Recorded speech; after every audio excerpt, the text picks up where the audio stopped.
Hi everyone, this is AJ. Welcome back to the channel and welcome to my review for the next episode of Star Trek Prodigy.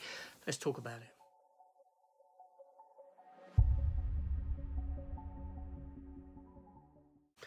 Okay, yeah, so this episode, latest one, is titled First Contact. So this episode follows on a little bit of time has passed since the last episode, and the crew are mulling over what's happened to the previous crew of the Protostar. Captained by Chakotay.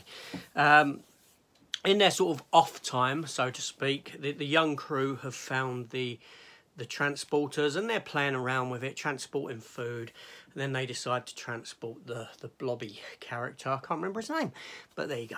But then they come across a ship that's in distress, and they get in touch with it. They're the closest ship in the vicinity, and it turns out to be a Ferengi vessel. But Dal on board, you know, the main character, he actually knows the Ferengi on board, and it's a Ferengi that he grew up with, the Ferengi that raised him, and this is how he lived before he ended up in the mines.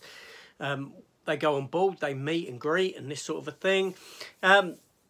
And they're interested because the Ferengi vessel has actually got a cloaking system, but the Ferengi can't. The Ferengi they meet can't use the cloak because they haven't got the stuff to power it. But the Protostar does. They go on this mission where they go to this sort of dust planet because they're after these crystals. But anyway, there's these sort of ethereal alien beings on board this. Sorry, not on board, on this planet. Live on this planet.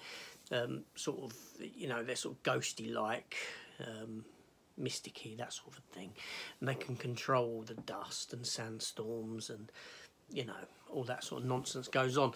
Being that it's a Ferengi episode, obviously there's some double crossing going on. The Ferengi's up to no good and all this sort of a thing, and is out to steal some of these crystals, trade for some crap, this sort of a thing. But Dal doesn't want this to happen. They realise that these crystals can't be taken from this planet. They need to stay there for these alien race. The Ferengi manages to steal one and gets away, gets into a bit of a conflict with Dal while the rest of the crew escape.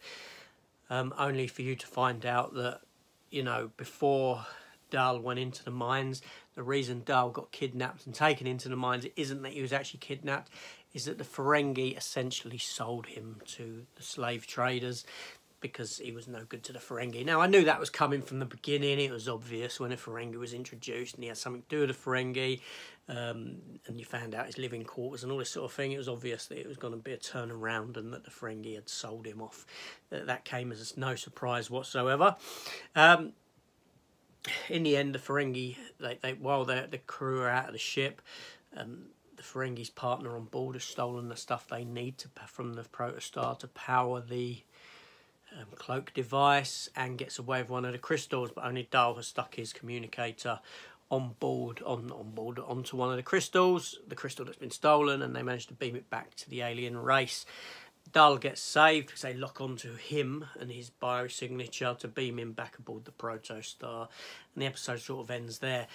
There is a little bit where Janeway digs into what's happened further with the Protostar and sees that it's actually the Diviner that's attacked the Protostar. You see it through a crack in a door, recording of a door, when she zooms into it. And at the very end, the Ferengi sees that there's a reward out for information on the location of the Protostar, so gets in touch with the Diviner and that to share this information for a little bit of profit. Yes, so that's pretty much the episode.